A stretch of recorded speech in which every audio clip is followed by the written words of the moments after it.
नमस्कार मित्रों, मैं सुनील सिंह चौहान आपके अपने चैनल सूर्यवंशम ज्ञान सागर में आपका स्वागत करता हूं। और इसी कड़ी में समीक्षा अधिकारी 2023 के लिए हम एक विशेष सीरीज चला रहे हैं करंट अफेयर्स की, और ये आपको प्रातः 8 बजे मिलेगी।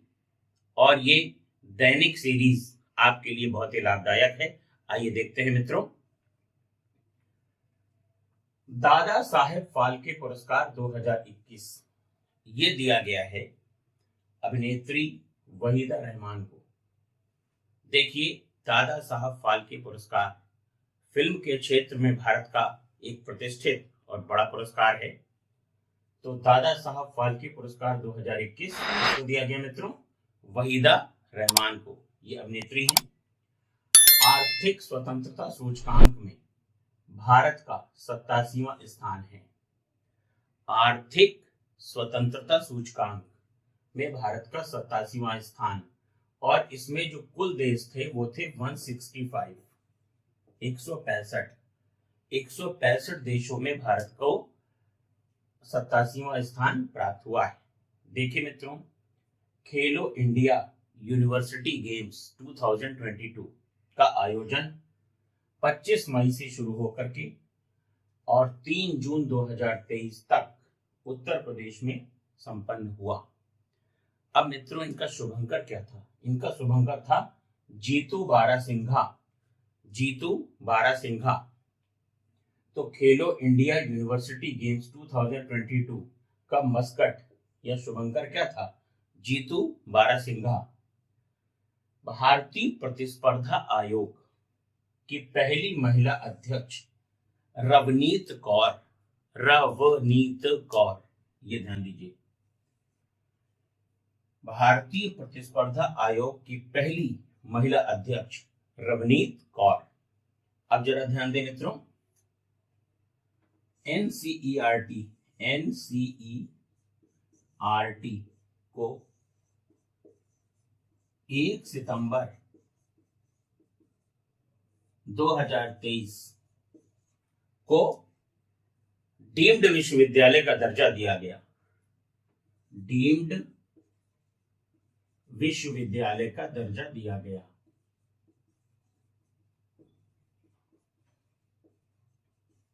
दर्जा दिया गया। अब देखिए मित्रों, महिला आरक्षण विधेयक संविधान संशोधन अधिनियम 106 ये बहुत ही महत्वपूर्ण और एक तरीके से बहुप्रतीक्षित जो कार्य है वो नरेंद्र मोदी जी के नेतृत्व में संपन्न हुआ है। मित्रों, 106वां संविधान संशोधन विधेयक, 106वां संविधान संशोधन अधिनियम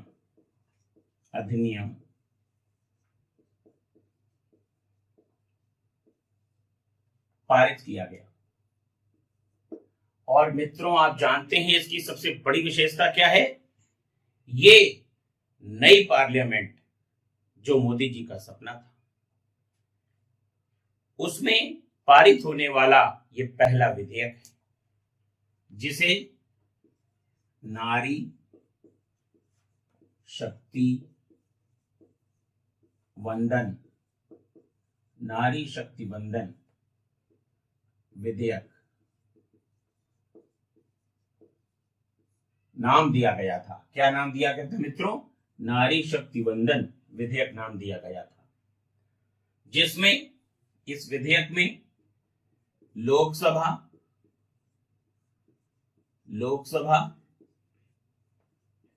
राज्यों की विधान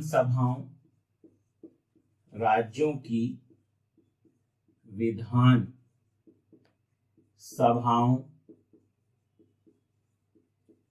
दिल्ली सहित में महिलाओं को 33% का आरक्षण दिया गया।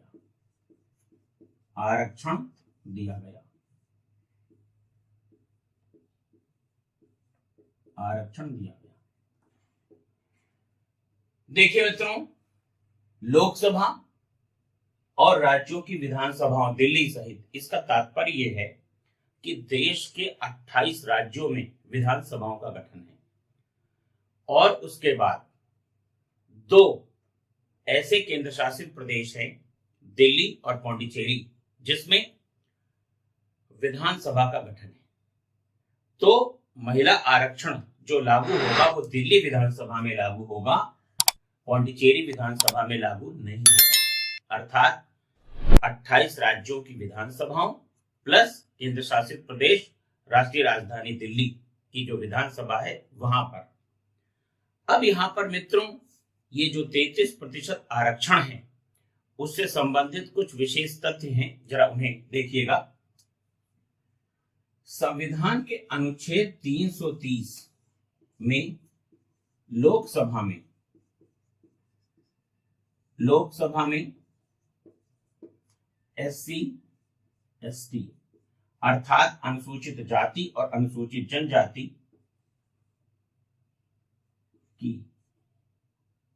जनजाति को आरक्षण है, अर्थात इनके लिए सीटें रिजर्व की गई हैं। इसी तरीके से अनुच्छेद 332 में राज्य विधानसभाओं में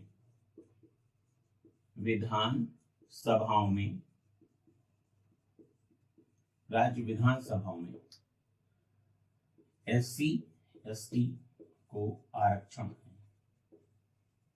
है।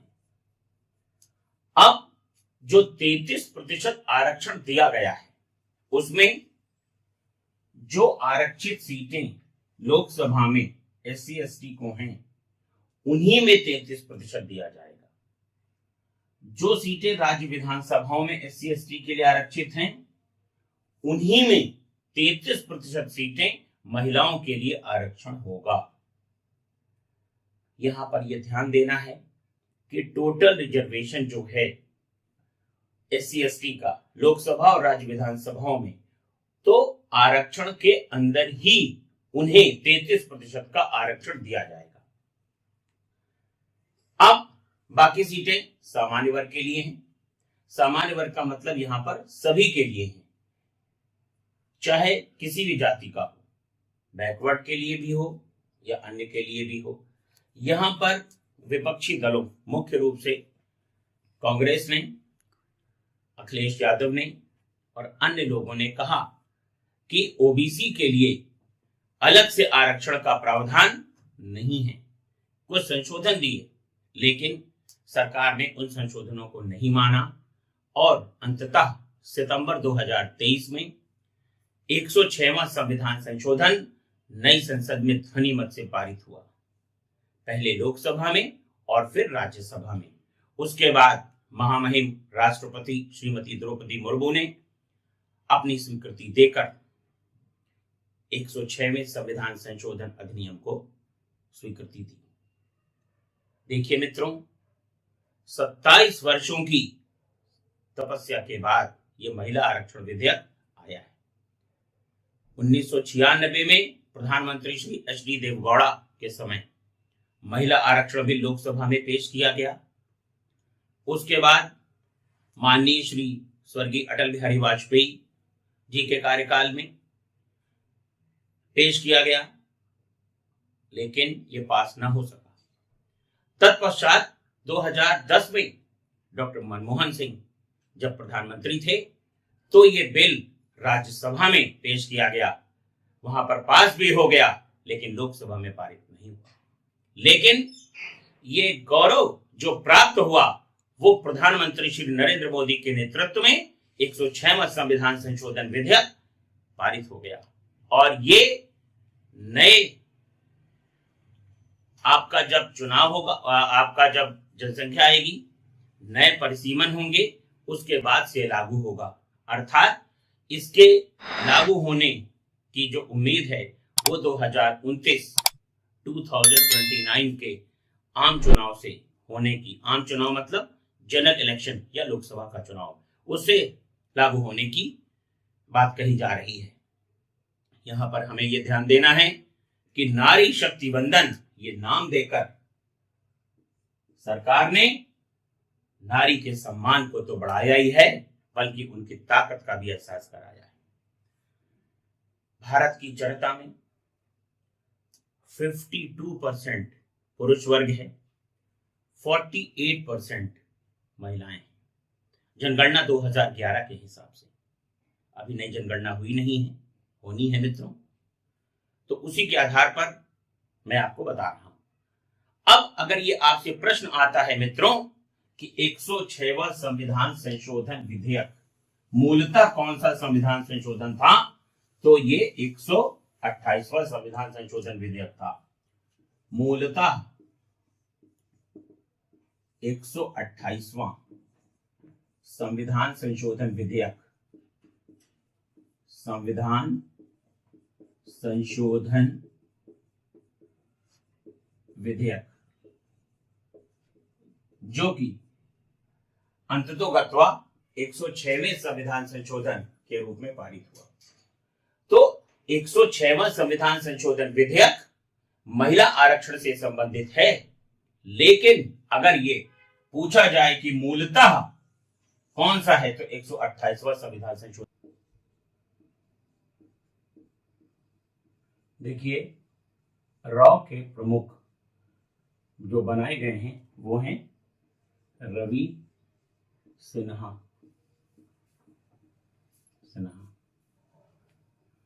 तो मित्रों, रॉ क्या है? Research and analysis wing. Research and analysis wing के नए प्रमुख बनाए गए रवि सिन्हा। अगला फैक्ट देखिए,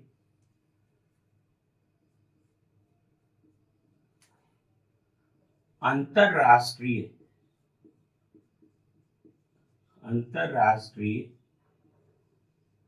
गांधी शांति पुरस्कार, अंतरराष्ट्रीय गांधी शांति पुरस्कार,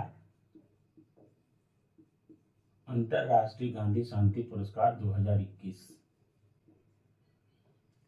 ये दिया गया है मित्रों गीता प्रेस को। गीता प्रेस, गीता प्रेस कहाँ है मित्रों? गोरखपुर में। गोरखपुर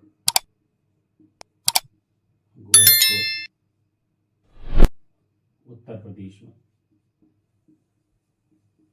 देखिए, गीता प्रेस धार्मिक पुस्तकों के लिए जाना जाता है, और गीता प्रेस कहां पर है मित्रों? गोरखपुर में। तो अंतरराष्ट्रीय गांधी शांति पुरस्कार 2021 जो दिया गया, वो दिया गया मित्रों गीता प्रेस को। गीता प्रेस कहां पर है? गोरखपुर उत्तर प्रदेश में। अब यहां पर आपको ध्यान देना है एक विशेष बात कि जो इसकी पुरस्कार राशि है, जो इसकी पुरस्कार राशि है 1 करोड़ रुपए। 1 करोड़ रुपए वो गीता प्रेस ने वापस कर दी, नहीं स्वीकार की, नहीं स्वीकारी। यहां पर ही आपको ध्यान देना है। तो गीता प्रेस गोरखपुर में पुरस्कार राशि 1 करोड़ रुपए, और इसको गीता प्रेस ने स्वीकार नहीं किया। उन्होंने प्रशस्ति पत्र तो ले लिया, लेकिन 1 करोड़ की जो पुरस्कार राशि थी वो नहीं ली मित्रों, ये आपको ध्यान देना है। देखिए, central banking award,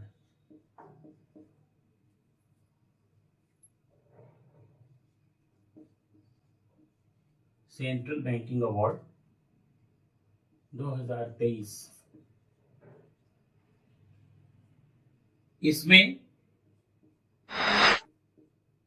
governor of the year, governor of the year का जो पुरस्कार दिया गया, तो सेंट्रल बैंकिंग अवार्ड 2023 में जो गवर्नर ऑफ द ईयर का पुरस्कार दिया गया मित्रों, वो दिया गया आरबीआई अर्थात रिजर्व बैंक ऑफ इंडिया के 25वें गवर्नर, 25वें आरबीआई के 25वें गवर्नर श्री शक्तिकांत दास को, शक्तिकांत दास को। तो सेंट्रल बैंकिंग अवार्ड 2023 में गवर्नर ऑफ द ईयर का पुरस्कार दिया गया भारतीय रिजर्व बैंक के 25वें गवर्नर श्री शक्तिकांत दास को।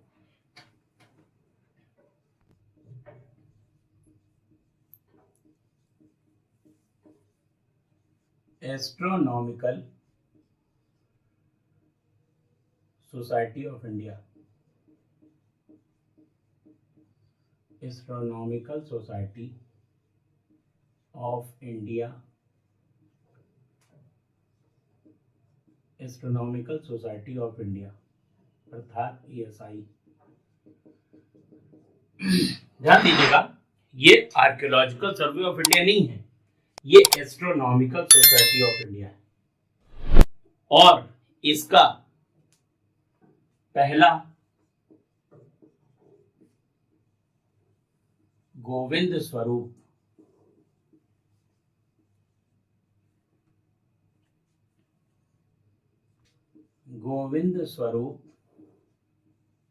लाइफ टाइम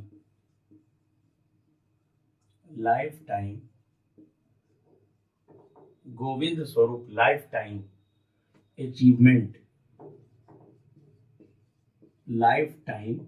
अचीवमेंट पुरस्कार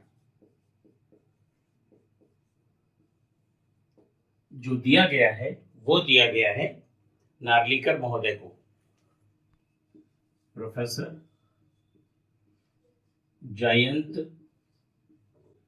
Vishnu Narlikar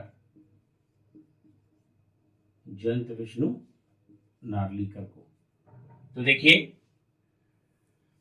astronomical society of India ASI का पहला Govind Swarup life time achievement पुरस्कार दिया गया प्रोफेसर जयंत विष्णु नार्लिकर को, प्रोफेसर जयंत विष्णु नार्लिकर को। अब देखिए, बहार, ये बहार प्रजाति किसकी है मित्रों? ये अरहर की प्रजाति, उन्नत प्रजाति, बहार अरहर की प्रजाति। मालवीय चमत्कार, ये भी अरहर की प्रजाति है, मालवीय चमत्कार, ये भी अरहर की प्रजाति है। नमो 108, ये कमल की प्रजाति है, कमल। निहार एलोवेरा,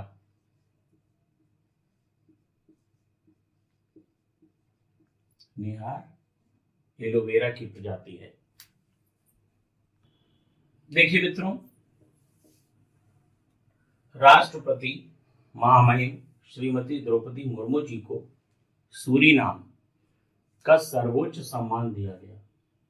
उसका नाम क्या है? Grand order of the chain of the yellow star. तो भारत की जो महामहिम राष्ट्रपति जी हैं श्रीमती द्रौपदी मुर्मू जी, उनको सूरीनाम का सर्वोच्च सम्मान grand order of the chain of the yellow star प्रदान किया गया है। और यह पुरस्कार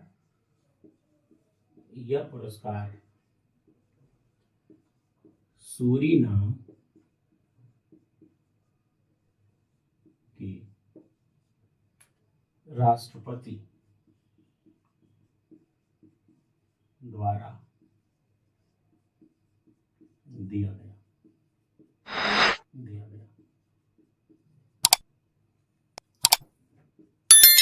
यह पुरस्कार पाने वाली यह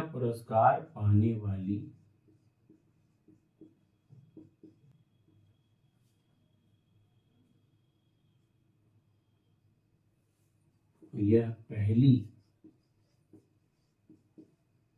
भारतीय महिला राष्ट्रपति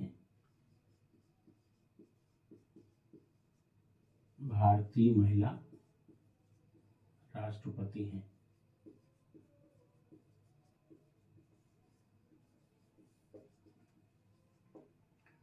तो सूरीनाम का सर्वोच्च सम्मान है ये grand order of the chain of the yellow star. किसको दिया गया? राष्ट्रपति श्रीमती द्रौपदी मुर्मू जी को। यह पुरस्कार उन्हें किसने दिया? तो सूरीनाम के राष्ट्रपति ने दिया। यह पुरस्कार पाने वाली यह पहली भारतीय महिला राष्ट्रपति हैं। देखिए मित्रों, करंट अफेयर्स की जो ये सीरीज है, इसमें एक एक प्रश्न हम आपके लिए चुन करके लाए हैं और समीक्षा अधिकारी, सहायक समीक्षा अधिकारी LTJIC, खंड शिक्षा अधिकारी PCS 2000 NCERT को डीम्ड विश्वविद्यालय का दर्जा दिया गया है। अगर आपसे पूछा जाता है प्रश्न पत्र में कि डीम्ड विश्वविद्यालय का दर्जा 2023 में किसको दिया गया है मित्रों, तो वो है NCERT को। आगे देखिए, भारत का पहला सौर शहर या सोलर सिटी किसको घोषित किया गया है? तो सांची मध्य प्रदेश में है। देखिए, आपको मालूम है कि सांची जाना जाता है बौद्ध के स्तूप के लिए। तो सांची का स्तूप बहुत फेमस है, ठीक है। तो भारत का पहला सौर शहर या सोलर सिटी सांची मध्य प्रदेश। आगे, गंगा डॉल्फिन को जलीय जीव घोषित करने वाला राज्य कौन सा है? उत्तर प्रदेश। तो गंगा डॉल्फिन को, देखिए, गंगा डॉल्फिन को सूस भी कहा जाता है। सूस यहां पर मैं आपको लिख देता हूं। सूस ये स्थानीय नाम है, इसको स्थानीय भाषा में सूस कहा जाता है। तो गंगा डॉल्फिन को जलीय जीव घोषित करने वाला राज्य कौन सा है? उत्तर प्रदेश। सरस्वती सम्मान 2023 ये मित्रों के बिरला फाउंडेशन का पुरस्कार है और 2023 के लिए दिया गया है शिव शंकरी को। ये तमिल लेखिका है। और भारतीय महिला क्रिकेट टीम के नए कोच बनाए गए हैं अमूल मजूमदार। भारतीय महिला क्रिकेट टीम, जिस तरीके से भारतीय पुरुष क्रिकेट टीम है, विराट कोहली, रोहित शर्मा, शुभमन गिल इत्यादि, उसी तरीके से भारतीय महिला क्रिकेट टीम है, स्मृति मंधाना वगैरह जो है। तो महिला क्रिकेट टीम के नए कोच कौन है? अमोल मजूमदार जी। 19वें एशियन गेम्स 2023 का आयोजन कहां हुआ है? हांगझोउ, चीन में। तो 19वें एशियन गेम्स, ध्यान रखिएगा, एशियन गेम्स की बात हो रही है। 19वें एशियन गेम्स 2023 का आयोजन कहां पर हुआ? हांगझोउ, चाइना में। 19वें एशियन गेम्स 2023 में प्रथम स्थान किसने प्राप्त किया मित्रों? तो वो चीन ने प्राप्त किया है। चीन को कुल 383 पदक प्राप्त हुए हैं। चीन को कुल 383 पदक प्राप्त हुए हैं। अब इसमें भारत की स्थिति क्या रही? भारत ने अब तक के एशियन गेम्स में सबसे अच्छा प्रदर्शन किया है मित्रों, और मैं पूरी टीम को बधाई देना चाहता हूं, जितने भी खिलाड़ी इसमें रहे। 19वें एशियन गेम्स 2023 में चौथा स्थान भारत को प्राप्त हुआ है। तो अगर पहला स्थान पूछा जाए तो चीन को, और भारत को चौथा स्थान प्राप्त हुआ है। भारत ने कुल 107 पदक जीते हैं, 107, जिसमें 28 गोल्ड है यानी कि 28 स्वर्ण, 38 रजत यानी कि सिल्वर मेडल, और 41 कांस्य यानी कि ब्रॉन्ज। आपको मालूम है मित्रों, एक प्रश्न और हम आपको बता दें कि कांसा या ब्रॉन्ज तांबा और टिन से मिलकर के बनता है और पीतल तांबा और जस्ता से मिलकर के बनता है। तो ये आपको ध्यान रखना है। तो भारत ने कुल पदक जीते 107, 28 स्वर्ण, 38 रजत और 41 कांस्य पदक प्राप्त हुए हैं। देखिए मित्रों, करंट अफेयर्स की जो ये सीरीज है, इसमें एक एक प्रश्न आपके लिए बहुत इंपॉर्टेंट है। समीक्षा अधिकारी में 25 से 26 प्रश्न तक पूछा जा सकता है और ये आपका एक बहुत इंपॉर्टेंट टॉपिक है, इसलिए इसको बिल्कुल मिस ना करें और आप इसे लगातार देखते भी रहिएगा। आइए आगे देखते हैं। देखिए, नमो 108 कमल की विकसित प्रजाति है। इस कमल में 108 पंखुड़ियां हैं और ये केवल मार्च से दिसंबर तक ही पुष्पित होता है और इसको लखनऊ स्थित NBRI ने विकसित किया है। नेशनल बॉटेनिकल रिसर्च इंस्टीट्यूट ने विकसित किया है। तो नमो 108 क्या है? कमल की विकसित नई प्रजाति है। और देखिए मित्रों, इसको मणिपुर में पहले भी देखा जा चुका है। तो नमो 108 कमल की विकसित प्रजाति है। इस कमल में 108 पंखुड़ियां हैं। मार्च से दिसंबर तक पुष्पित होता है। ये ध्यान रखिएगा मित्रों, परीक्षा में आ सकता है। मार्च से फरवरी तक, फरवरी से अप्रैल तक, तो मार्च से दिसंबर तक पुष्पित होता है। लखनऊ स्थित CSIR और NBRI द्वारा इसे विकसित किया गया है। 53वां दादा साहब फाल्के पुरस्कार 2021 अभिनेत्री वहीदा रहमान को। तो 53वां दादा साहब फाल्के पुरस्कार 2021 किसको दिया गया है? फिल्म अभिनेत्री वहीदा रहमान जी को। अब यहाँ पे इन दोनों पुरस्कारों में एक छोटा सा अंतर है। दादा साहब फाल्के अंतरराष्ट्रीय पुरस्कार, जब अंतरराष्ट्रीय लग करके आएगा तो ये पुरस्कार बदल जाएगा। 2023 के लिए दिया गया है अभिनेत्री रेखा को। तो यहां पर देखिए, दादा साहब फाल्के पुरस्कार नंबर से आपसे पूछा जाएगा। तो 53वां ये वहीदा रहमान को, और वर्ष 2021। ये दिया 2023 में गया है, लेकिन ये 2021 के लिए दिया गया है। तो दादा साहब फाल्के अंतरराष्ट्रीय पुरस्कार 2023 अभिनेत्री रेखा जी को, 53वां दादा साहब फाल्के पुरस्कार 2021 वहीदा रहमान जी को। दोनों में डिफरेंस है, दोनों ही भारत की जानी मानी अभिनेत्री हैं। भारत के चुनाव आयोग ने अपना ब्रांड एम्बेसडर या आइकन किसको नियुक्त किया है? राजकुमार राव को। भारत का जो इलेक्शन कमीशन है, निर्वाचन आयोग, जिसका गठन मित्रों होता है आर्टिकल 324 के तहत। तो निर्वाचन आयोग का गठन अनुच्छेद 324 के तहत किया जाता है और वर्तमान समय में भारत के चुनाव आयोग ने अपना आइकन किसको नियुक्त किया है? राजकुमार राव जी को। नए संसद भवन में राज्यसभा की थीम क्या है? किस मॉडल पे आधारित है? तो ये कमल इसकी थीम है। कमल के आकार का बना है। नए संसद भवन में लोकसभा की थीम क्या है? मोर। इसको बहुत अच्छे से याद रखिएगा मित्रों। तो नए संसद भवन में राज्यसभा की थीम क्या है? कमल है। नए संसद भवन में लोकसभा की थीम क्या है? मोर है। नए संसद भवन के मुख्य वास्तुकार विमल पटेल, इनको पद्मश्री से भी नवाजा जा चुका है। तो विमल पटेल एक आर्किटेक्ट है। यह भी पूछा जा सकता है कि नए संसद भवन का मुख्य वास्तुकार कौन? तो विमल पटेल। या ये भी पूछ लीजिए कि विमल पटेल कौन है? तो आर्किटेक्ट है, वास्तुकार है, स्थापत्यकार है मित्रों। इस तरीके के बेहतरीन प्रश्नों की सीरीज हम आपके लिए लेकर के आ रहे हैं। अभी नहीं तो मित्रों कभी नहीं। 334 पद RO का अभी तक है और अभी और जुड़ने की संभावना है। रिजल्ट आने के, यानी कि प्री का रिजल्ट आने के एक दिन पहले तक पद जुड़ जाता है। तो एक पद पर 15 प्रतियोगी क्वालिफाई कराए जाएंगे। PM विश्वकर्मा योजना,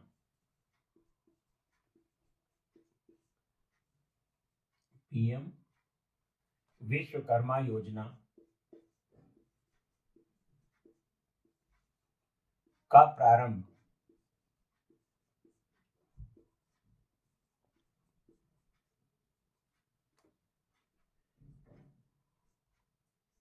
17 सितंबर 2023, 17 सितंबर 2023 को प्रधानमंत्री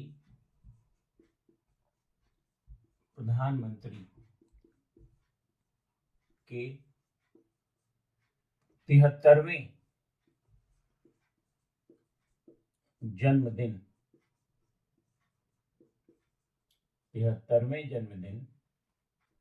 के अवसर पर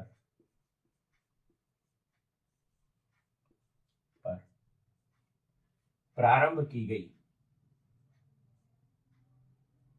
प्रारंभ कब हुआ? तो पीएम विश्वकर्मा योजना का प्रारंभ 17 सितंबर 2023 को प्रधानमंत्री श्री नरेंद्र मोदी के 73वें जन्म दिवस के अवसर पर। इसमें सोनार, लोहार, बढ़ई, मोची, इनमें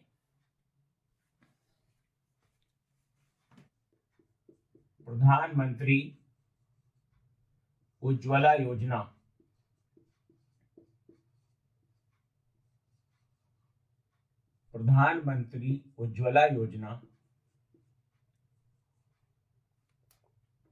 का प्रारंभ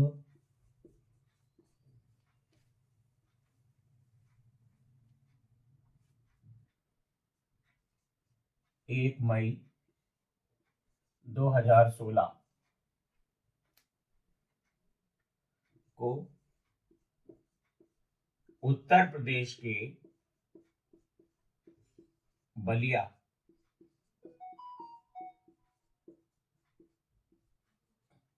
जनपद से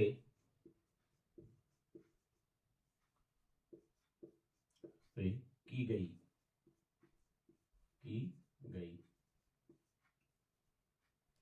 तो प्रधानमंत्री उज्ज्वला योजना का प्रारंभ 1 मई 2016 को उत्तर प्रदेश के बलिया जनपद से की गई। अब यहाँ पे करंट अफेयर्स कहां पे है? रक्षाबंधन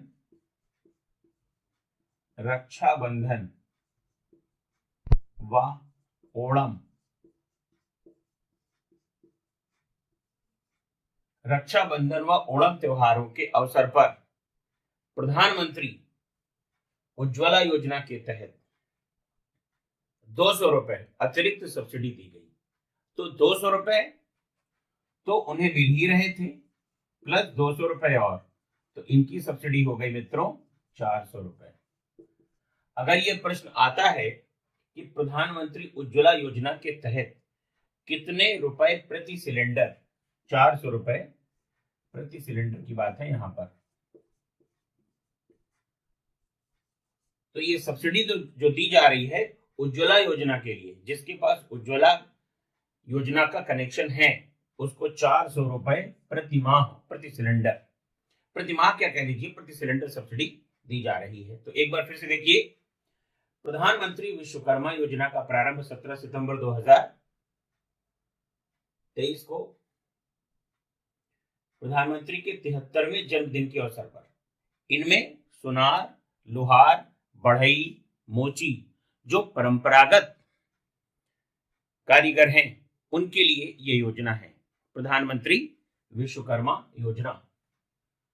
ये और प्रधानमंत्री उज्ज्वला योजना में कितने रुपए की सब्सिडी दी जा रही है? तो 400 रुपए की सब्सिडी दी जा रही है मित्रों।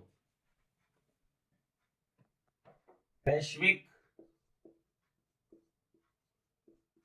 नवाचार सूचकांक, वैश्विक नवाचार सूचकांक, वैश्विक नवाचार सूचकांक 2023 में भारत का 40वां स्थान है। भारत का स्थान 40वां है, 40वां स्थान। तो देखिए, ग्लोबल इनोवेशन इंडेक्स 2023 में भारत का स्थान कौन सा रहा है? 40वां रहा है। कुल देश 132, कुल देश 132। तो वैश्विक नवाचार सूचकांक 2023 में भारत का 40वां स्थान और कुल देश थे 132।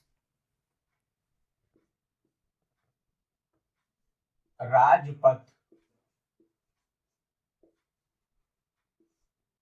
जो नई दिल्ली में है, आपको मालूम है,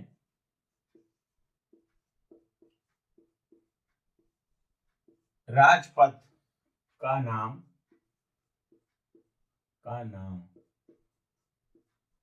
किंग्स वे था, किंग्स वे था। वर्तमान समय में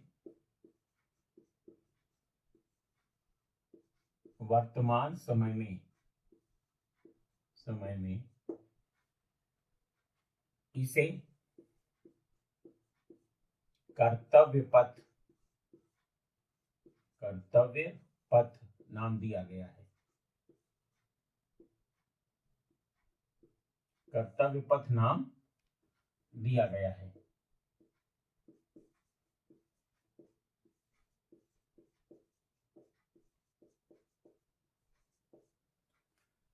तो राजपथ जो नई दिल्ली में है का नाम पहले क्या था? किंग्स वे। अब इसका नाम क्या कर दिया गया है? कर्तव्य पथ। तो राजपथ से या किंग्सवे पथ से क्या कर दिया गया है? कर्तव्य पथ कर दिया गया है। मित्रों, राष्ट्रपति भवन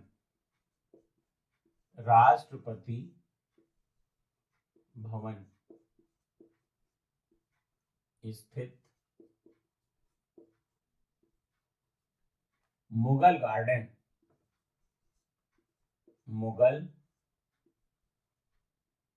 गार्डन का नाम अब अमृत उद्यान कर दिया गया है, अमृत उद्यान कर दिया गया है,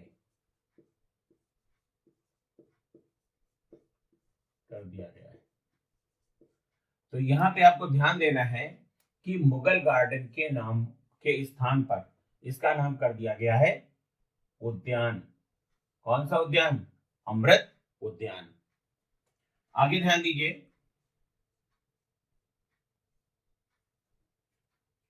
सर्वोच्च न्यायालय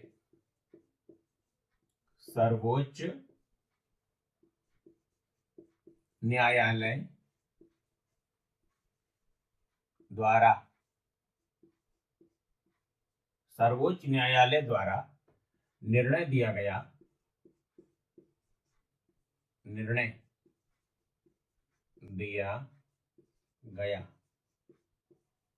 कि मुख्य चुनाव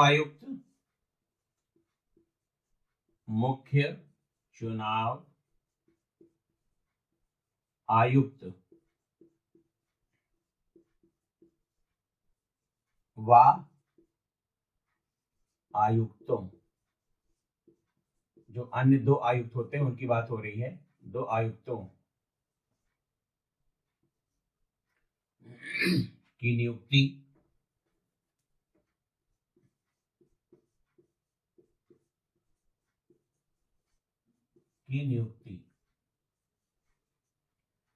सर्वोच्च न्यायालय द्वारा यह निर्णय दिया गया है कि मुख्य चुनाव आयुक्त व आयुक्तों की नियुक्ति प्रधानमंत्री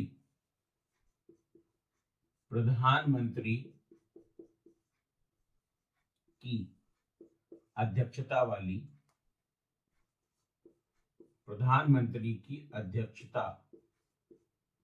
वाली समिति करेगी।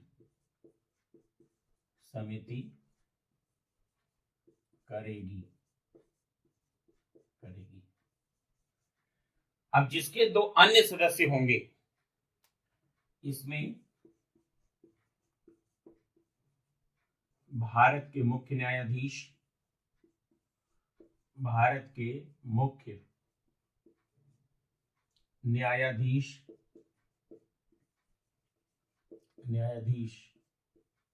व लोकसभा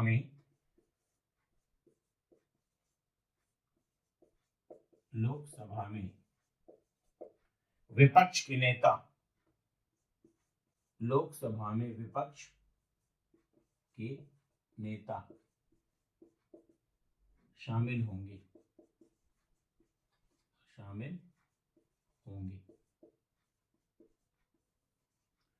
तो ध्यान दीजिए, सर्वोच्च न्यायालय का यह निर्णय है कि भारत के मुख्य न्यायाधीश और 2 अन्य न्यायाधीशों की नियुक्ति के लिए प्रधानमंत्री की अध्यक्षता वाली एक समिति होगी, जिसमें चीफ जस्टिस ऑफ इंडिया और लीडर ऑफ ऑपोजिशन लोकसभा शामिल होंगे। तो राष्ट्रपति भवन स्थित मुगल गार्डन का नाम अमृत उद्यान कर दिया गया है और आयुक्तों की नियुक्ति के लिए, चुनाव आयुक्तों की नियुक्ति के लिए प्रधानमंत्री की अध्यक्षता में 3 सदस्यीय, जिसमें प्रधानमंत्री स्वयं होंगे और 2 अन्य होंगे नेता विपक्ष लोकसभा के और देश के मुख्य न्यायाधीश। प्राण वायु देवता पेंशन, देखिए बहुत ही अच्छी योजना है ये, और व्यक्तिगत रूप से मैं इसकी सराहना करता हूं मनोहर लाल खट्टर जी की, हरियाणा के मुख्यमंत्री। प्राण वायु देवता पेंशन योजना, यह हरियाणा सरकार की है, हरियाणा में लागू। इसका उद्देश्य यह है कि 75 वर्ष से अधिक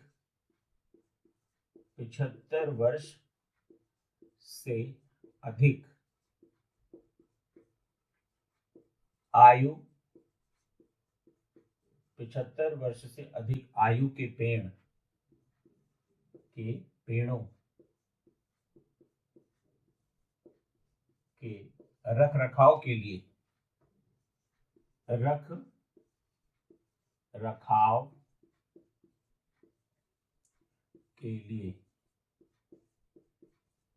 के लिए 2500 रुपए प्रति माह प्रदान किए जाएंगे।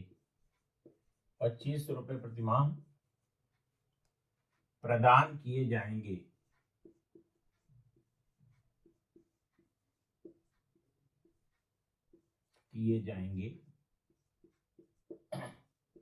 देखिए, ऑक्सीजन प्राणदायिनी है, आप सभी को मालूम है, और पूरा विश्व जिस संकट से गुजरा है उसमें सबसे बड़ी समस्या किसकी थी? ऑक्सीजन की। आपने देखा कोविड के दौर में गैस सिलेंडर जो ऑक्सीजन का था उसकी क्या स्थिति थी, ये बताना समीचीन होगा, और आप सभी ने इस भयावह स्थिति को झेला है। हमारे पास जो प्राकृतिक ऑक्सीजन दायिनी संसाधन है उनको भी बचाना बहुत जरूरी है। मैं व्यक्तिगत रूप से शुक्रगुजार हूं श्री मनोहर लाल खट्टर जी का, मुख्यमंत्री हरियाणा। उन्होंने इस योजना को लागू किया और प्राण वायु देवता पेंशन योजना, 75 वर्ष से ऊपर के जो पेड़ हैं उनको चिन्हित किया जाएगा और उनके रखरखाव के लिए 2500 रुपए प्रति माह प्रदान किए जाएंगे।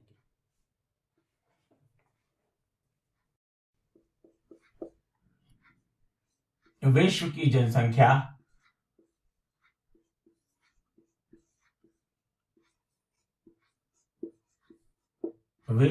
जनसंख्या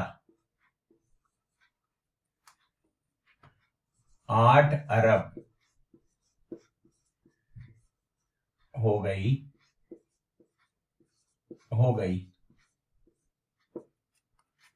15 नवंबर 2022। 15 नवंबर, चलो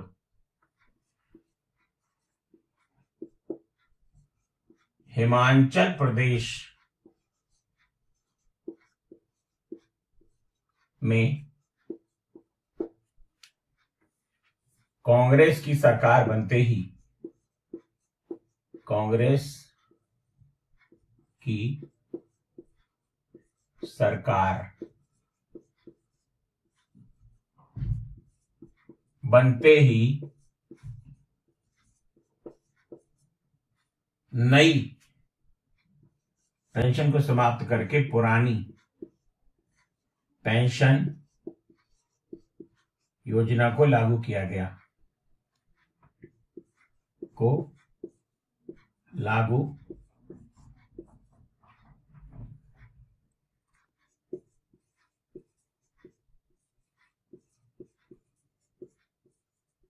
देखिए, विश्व की जनसंख्या 8 अरब हो गई कब? 15 नवंबर 2022 को।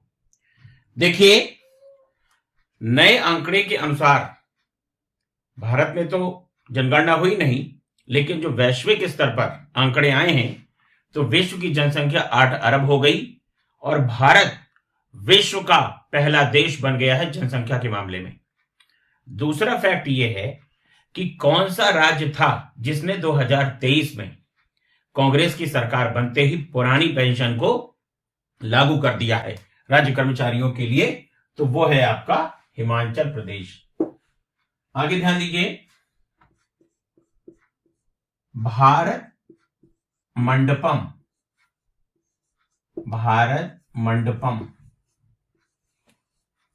स्थित है, भारत मंडपम स्थित है, ये आपका नई दिल्ली में।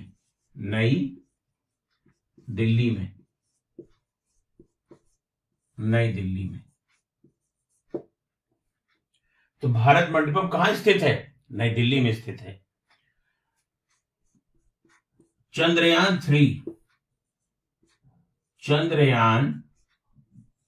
3 में लैंडर का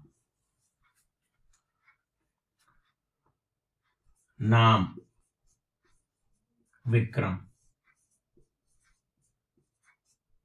था। तो चंद्रयान 3 में लैंडर का नाम क्या था? विक्रम था।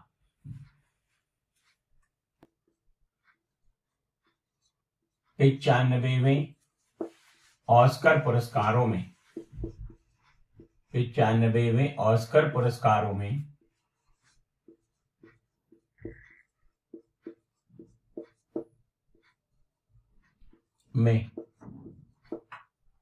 भारत को 2 पुरस्कार प्राप्त हुए हैं। भारत को 2 पुरस्कार प्राप्त हुए हैं।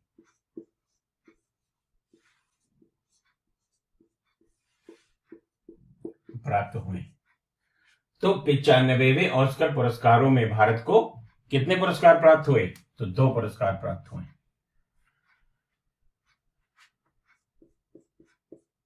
भारत का 53वां बाघ आरक्षित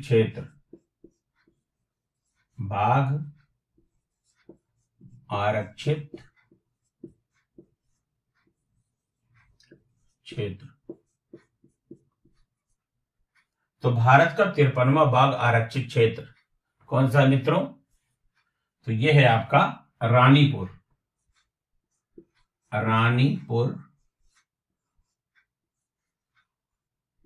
बाघ आरक्षित क्षेत्र।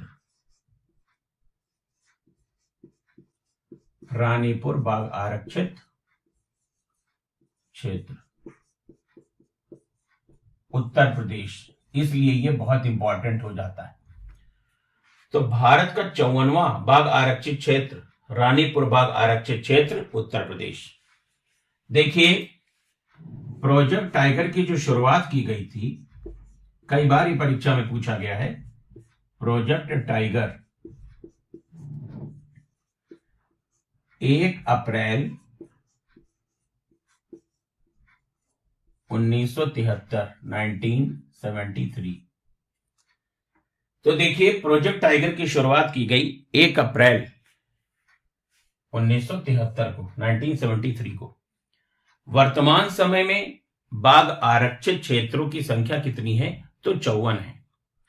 54वां बाघ आरक्षित क्षेत्र सबसे नया या नवीन बाघ आरक्षित क्षेत्र है। और 53वां ये उत्तर प्रदेश में है, रानीपुर टाइगर रिजर्व। तो अगर 53वां आ जाए तो Ranipur tiger reserve. R Bonney Gabriel,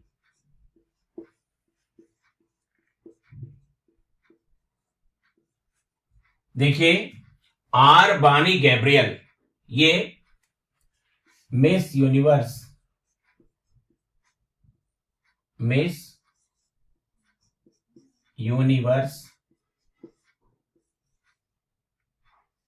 2022। R Bonney Gabriel ये क्या है? मिस यूनिवर्स 2022 है। राजस्थान के नए मुख्यमंत्री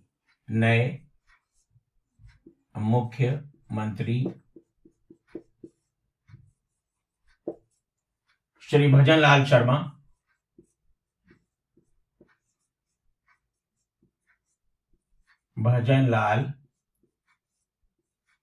शर्मा। इसी क्रम में मध्य प्रदेश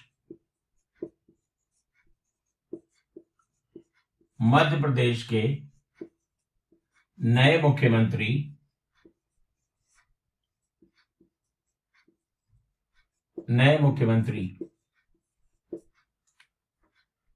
श्री मोहन यादव।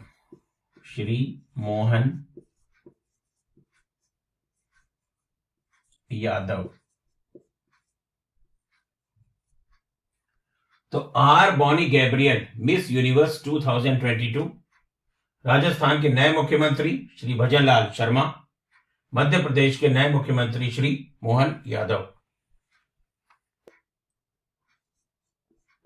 भारत की सरगम कौशल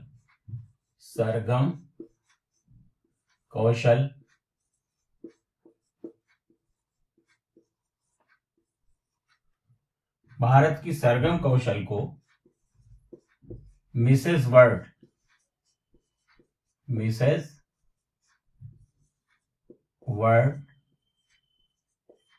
2022 चुना गया।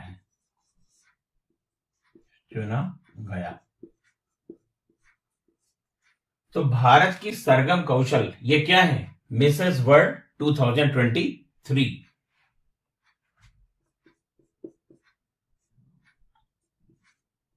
103वां संविधान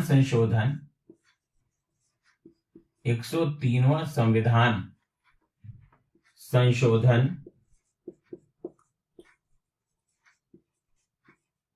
जो ईडब्ल्यूएस से संबंधित है, ईडब्ल्यूएस इकोनॉमिक वीकर सेक्शन से संबंधित है, और इसमें 10% आरक्षण देने की व्यवस्था की गई है। सुप्रीम कोर्ट में 5 न्यायाधीशों की एक संविधान पीठ बनी और उस संविधान पीठ ने 3-2 से यह निर्णय लिया कि जो ईडब्ल्यूएस यानी कि आर्थिक रूप से कमजोर व्यक्ति हैं, उनके लिए जो 10% का आरक्षण इस संविधान संशोधन से किया गया है वो सही पाया गया है।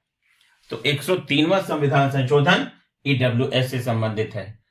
और मित्रों, अगर आपको कोई समस्या है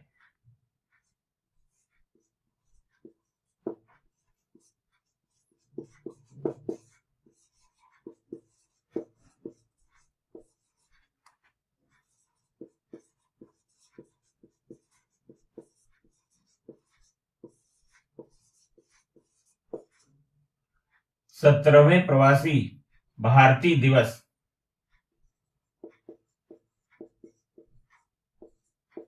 का आयोजन किया गया इंदौर में।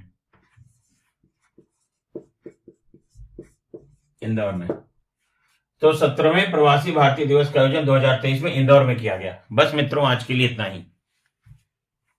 देखिए, भारत के पहले सोलर रूफ साइकिलिंग ट्रैक का उद्घाटन किया गया 1 अक्टूबर 2023 हैदराबाद, तेलंगाना में। भारत की पहली कानून प्रवर्तन मुख्य सूचना सुरक्षा अधिकारियों की परिषद यानी CISO का उद्घाटन किया गया। कहां पर? यह किया गया है साइबराबाद, हैदराबाद में। कब किया गया? 7 अक्टूबर 2023 को। देखिए मित्रों, 11 फरवरी 2024 को आपकी समीक्षा अधिकारी, सहायक समीक्षा अधिकारी की परीक्षा प्रस्तावित है। 17 मार्च को यूपीपीसीएस 2024 और आगे फिर आपकी सिविल सर्विसेज की प्रारंभिक परीक्षा।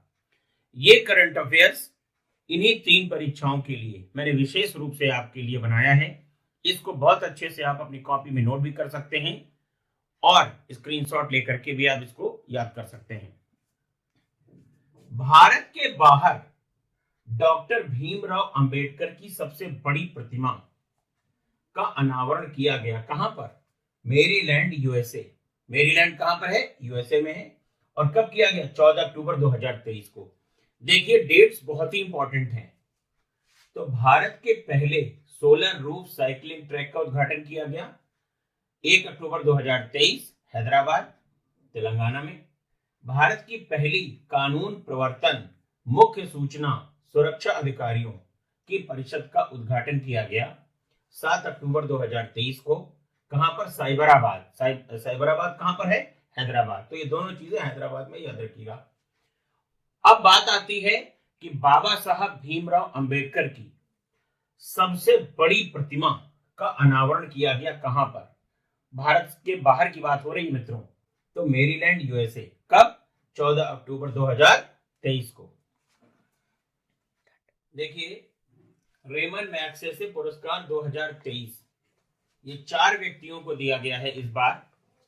डॉक्टर रवि कन्नन, ये कैंसर रोग विशेषज्ञ हैं और भारत के। यहां पर यह चीज आपको ध्यान देनी है कि डॉक्टर रवि कन्नन कौन से नंबर के व्यक्ति हैं जिनको ये पुरस्कार मिला है? तो 59वें नंबर के। अर्थात भारत में अब तक 59 लोगों को रेमन मैग्सेसे पुरस्कार दिया जा चुका है। क्या आप जानते हैं कि भारत का वो पहला व्यक्ति जिसको रेमन मैग्सेसे पुरस्कार 1958 में दिया गया था, आचार्य विनोबा भावे। ये वही आचार्य विनोबा भावे हैं जो भूदान आंदोलन से संबंधित थे। और जब अक्टूबर 1940 में व्यक्तिगत सत्याग्रह आंदोलन गांधी जी के आह्वान पर हुआ, तो पहले सत्याग्रही आचार्य विनोबा भावे ही थे। इन्हें 1958 में रेमन मैग्सेसे पुरस्कार दिया गया। तो अगर आपसे प्रश्न आता है कि रेमन मैग्सेसे पुरस्कार प्राप्त करने वाले भारत के पहले व्यक्ति, तो आचार्य विनोबा भावे। और 59वें व्यक्ति कौन है? डॉक्टर रवि कन्नन। ये असोम में कार्य कर रहे हैं और कैंसर रोग विशेषज्ञ हैं ये। दूसरा नाम आता है यूजेनियो लेमांस। ये पर्यावरणविद हैं, पर्यावरण के लिए इन्होंने काफी काम किया है। तिमोर लेस्ते के हैं। रक्षंद कोरवी ये शिक्षा के प्रसार से संबंधित हैं, शिक्षा के लिए बहुत काम कर रहे हैं। और कहां के हैं? बांग्लादेश के हैं। तो रक्षंद कोरवी शिक्षा के प्रसार से संबंधित और बांग्लादेश से संबंधित। चौथा नाम है मिरियम कोरोनेल फेरर। शांति में महिलाओं की भागीदारी के लिए संघर्षरत हैं और कहां की है? फिलीपींस की है ये। तो रेमन मैग्सेसे पुरस्कार 2023 कुल कितने व्यक्तियों को दिया गया? तो ये 4 व्यक्तियों को दिया गया है। अगर संख्या पूछी जाए मित्रों तो 4। डॉक्टर रवि कन्नन, कैंसर रोग विशेषज्ञ भारत के। यूजेनियो लेमांस पर्यावरणविद हैं, लिमोर तेस्ते के। रक्षंद कोरवी शिक्षा के प्रसार से संबंधित बांग्लादेश। मिरियम कोरोनेल फेरर शांति में महिलाओं की भागीदारी के लिए, और कहां से संबंधित हैं? फिलीपीन से संबंधित है मित्रों।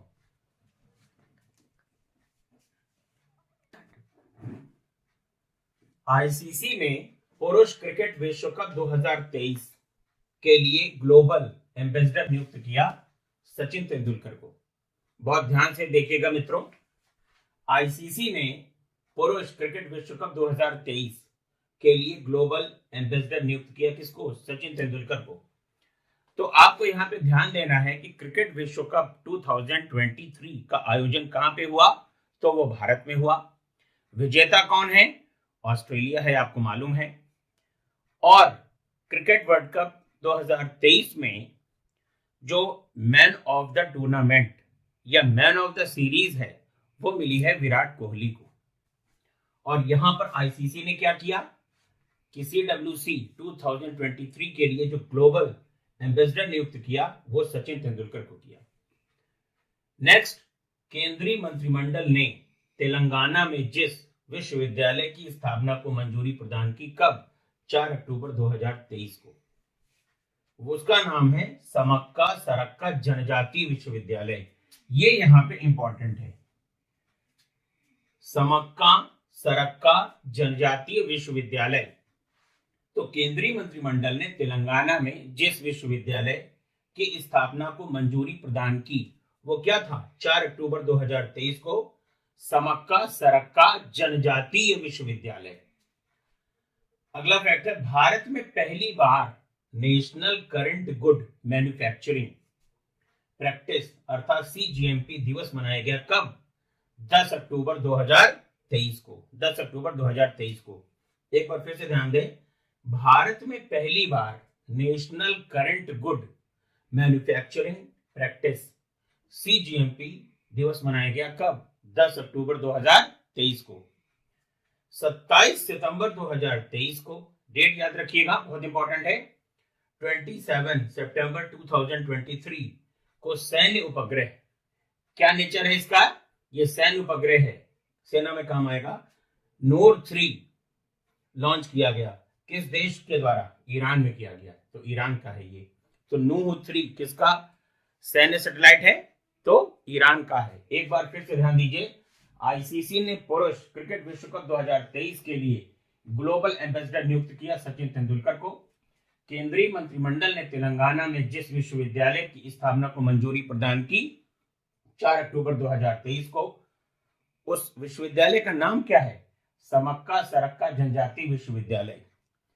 भारत में पहली बार national current good manufacturing practice यानी CGMP दिवस मनाया गया, तो 10 अक्टूबर 2023 को। 27 सितंबर 2023 को सैन्य उपग्रह नूर 3 लॉन्च किया गया, कहां पर? ईरान में। देखिए मित्रों, ये करंट अफेयर्स जो मैं आपके लिए बना रहा हूं बहुत इंपॉर्टेंट है, कॉपी में नोट कर लीजिए। और अगर कोई समस्या है, कहीं पर अगर आपको भ्रम पैदा होता है, तो आप हमारे दिए गए नंबरों पर संपर्क कर सकते हैं। 9120810141 7380554404। तो 9120810141 738055 4404। और अगर आप हमारी लाइव क्लास करना चाहते हैं तो हमारे 2 बैच हैं, एक मॉर्निंग में 8:30 से और इवनिंग में 6:30 से। 3 घंटे के बैचेस हैं। और अगर आप लाइव क्लास करेंगे तो हम आपको और ज्यादा मैटर प्रोवाइड करा पाएंगे।